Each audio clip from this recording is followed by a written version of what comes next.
शहरी हुकूक का बड़ा मुजाहिद लोहिया। तहरीर अभय कुमार, इनकलाब 18 अक्टूबर 2022।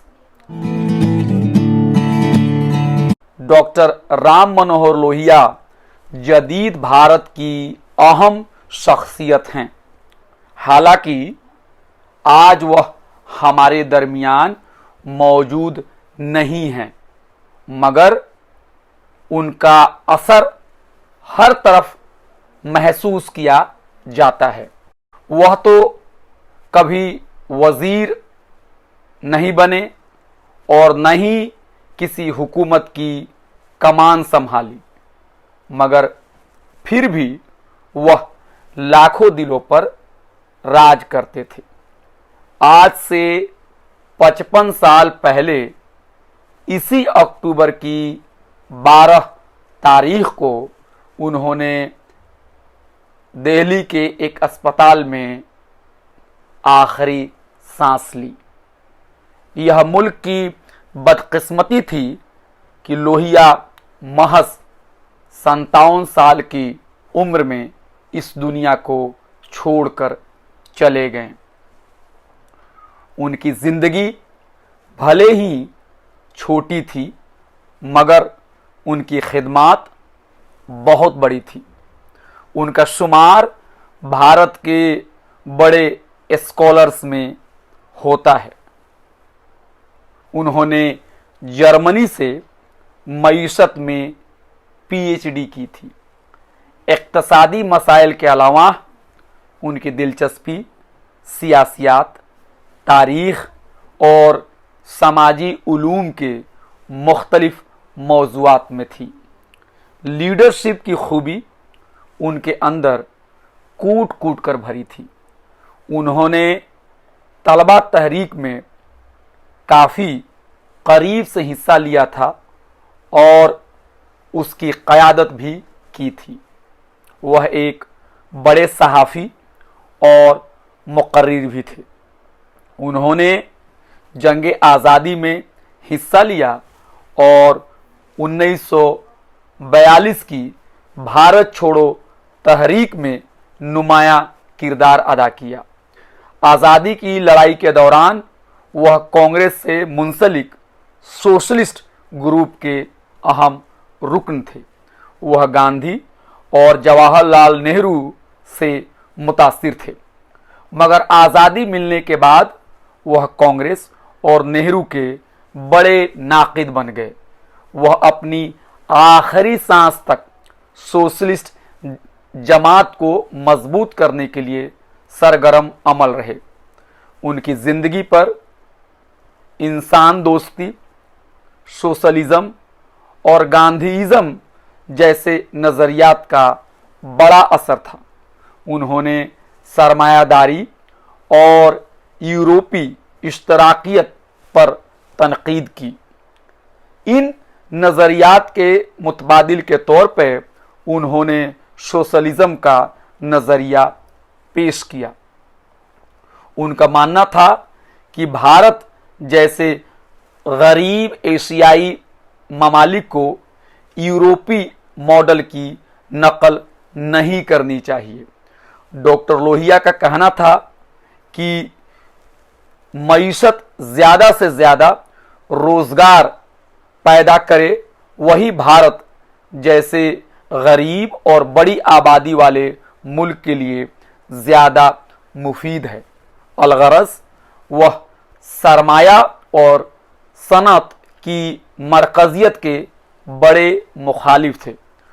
उन्होंने ज़ात बिरादरी पर मबनी गैर बराबरी के ख़िलाफ़ बड़ी लड़ाई छेड़ी और महकूमों के लिए 60% रिजर्वेशन की बात कही। वह तबक़ाती और जिनसी अदमे मसावात के भी सख्त मुखालिफ थे। उन्होंने अंग्रेज़ी ज़बान की जगह हिंदी या इलाक़ाई ज़बान की अहमियत पर ज़ोर दिया। उन्होंने हिंदी को सरकारी ज़बान बनाने की मुहिम छेड़ी। मगर ऐसा भी नहीं है कि डॉक्टर लोहिया तनाज़ुआत से पाक रहे हैं, कौमियत, हिंदू मुस्लिम सवालात, खारजा पॉलिसी, मसले कश्मीर, सरकारी ज़बान, हिंदुस्तानी तारीख़ और इश्तराकियत के मौजू पर लोगों ने उनसे शदीद इख्तलाफ भी दर्ज किया है, मगर उनके नाक़दीन भी इस बात को तस्लीम करते हैं कि वह बहुत बहादुर और बेबाक लीडर थे। कई बार उनके इस इनकलाबी तेवर से खुद उनकी पार्टी के सीनियर लीडर सकते में आ गए। आज उन खूबियों की हिंदुस्तानी सियासत में बड़ी कमी महसूस की जा रही है। असरी दौर की सियासत में जी हुजूरी का चलन और इक़्तिदार और सनियत में मरकज़ियत के अमराज बढ़ रहे हैं। असेंबली और पार्लियामेंट के सर पर हुकूमत बैठ जा रही है। सुप्रीम लीडर के सामने उज़रा खुद सुपुर्दगी कर दे रहे हैं। इक़्तिदार की मरकज़ियत का बड़ा नुकसान यह हो रहा है कि सरकारी इदारों की खुद मुख्तारी और पेशा वाराना तशख़्ख़ुस को बदला जा रहा है। आईन और कानून के मुताबिक काम नहीं हो रहा है, बल्कि इन इदारों के कामकाज सुप्रीम लीडर के फरमान से चल रहे हैं। रफ्ता रफ्ता मीडिया, इंतज़ामिया, पुलिस और अदालत पर दबाव बढ़ता जा रहा है। मरकज़ियत बदउनवानी को जन्म देती है, जिसमें आम इंसान सबसे ज़्यादा परेशान होता है। अरबाब इक़्तिदार को खुश करने के लिए आवाम की शख्सी आज़ादी पर पुलिस चोट कर रही है। लोगों में इस बात की बेचैनी है कि शहरी हुकूक का एहतराम करने के बजाय अदालत हुकूमत के दबाव में फैसले दे रही है। बहुत लोग आमिला की बढ़ती ताकत से तशवीश में मुब्तला हैं। हालात बिगड़ रहे हैं और निज़ाम काबिल रहम सख्त इख्तियार कर रहा है। ऐसे खतरात से मुकाबला करने के लिए लोहिया की ज़िंदगी और उनके अफकार से बहुत कुछ सीखा जा सकता है। तभी तो शख्सी आज़ादी और शहरी हुकूक के नज़रिया लोहिया के अफकार में बड़ी अहमियत रखते हैं। उनकी बेबाकी देखिए कि उन्होंने न सिर्फ हुकूमत वक्त से टक्कर ली, बल्कि अपनी ही पार्टी के लीडरों के आमिराना पॉलिसी की सरेआम मुखालफत की। आज कितने सियासतदान हैं जो डॉक्टर लोहिया की इस विरासत को अपनी ज़िंदगी में अपनाने को तैयार हैं। शहरी हुकूक के लिए लोहिया की कुर्बानियों को आज भुला दिया गया है। यह बात नई नस्लों को मालूम नहीं है कि लोहिया ने खुद अपनी ही सरकार की गलतियों के खिलाफ महाज खोल दिया था। यह वाकया 1954 का है, जब लोहिया प्रजा सोशलिस्ट पार्टी के जनरल सेक्रेटरी थे। उस वक्त ट्रेवंडकोर, कोचीन की रियासत में ज़िमनी इंतखाबात होने वाले थे। कांग्रेस के खिलाफ वोटों के इंतशार को रोकने के लिए लोहिया की सियासी जमात का इत्तेहाद कम्युनिस्ट पार्टी से हुआ। जब नतायज सामने आए तो किसी भी पार्टी को वाज़ेह अक्सरियत हासिल नहीं हुई। हालांकि लोहिया की प्रजा सोशलिस्ट पार्टी के पास सिर्फ 19 सीटें थी, मगर कांग्रेस ने उसे बाहर से हिमायत देकर हुकूमत बनाने का मौका फराहम किया। पहली मर्तबा प्रजा सोशलिस्ट पार्टी की सरकार बनी। पट्टम तानु पिल्ली को वजीर आला का हलफ दिलाया गया, मगर कुछ दिनों बाद वहां मजदूरों ने बड़ा एहतजाज किया। सरकार ने अपनी जाबिराना पॉलिसी का मुजाहरा करते हुए निहत्थे मजदूरों पर गोलियां चलाई। 8 अफराद हलाक हो गए। डॉक्टर लोहिया उस वक्त जेल में थे। गोलीबारी की बात जानकर उनको काफी दुख हुआ। सवानेह निगार इंदुमती केलकर के मुताबिक डॉक्टर लोहिया ने 16 अगस्त 1954 को जेल से ही तार भेजकर अपने ही वजीर आला से इस्तीफा मांगा।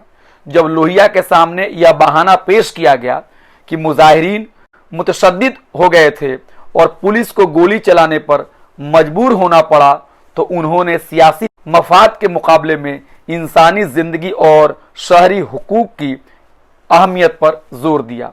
हिंदुस्तानी सियासत में आज कितने लीडर हैं जो पार्टी के मफाद से ऊपर इंसानी हुकूक और इंसानी जिंदगी के तहफ़्फ़ुज़ के लिए जबान खोलते हैं। आज पार्लियामेंट और असेंबली में कितने सियासतदां शहरी हुकूक के लिए सामने आते हैं। झूठे इल्जामात में हजारों दलित, आदिवासी और मुस्लिम नौजवानों को जेल में बंद कर दिया गया है। वहीं फसादात की साजिश करने वाले और अक़लियतों का खून बहाने वाले तरक्की पा रहे हैं। इन नाइंसाफी के खिलाफ आज के सियासतदां क्यों तहरीक नहीं छेड़ रहे हैं? डॉक्टर लोहिया अपनी उसूल पसंदी की वजह से जेल जाते रहे, मगर उन्होंने जालिमों के सामने खुद सुपुर्दगी नहीं की।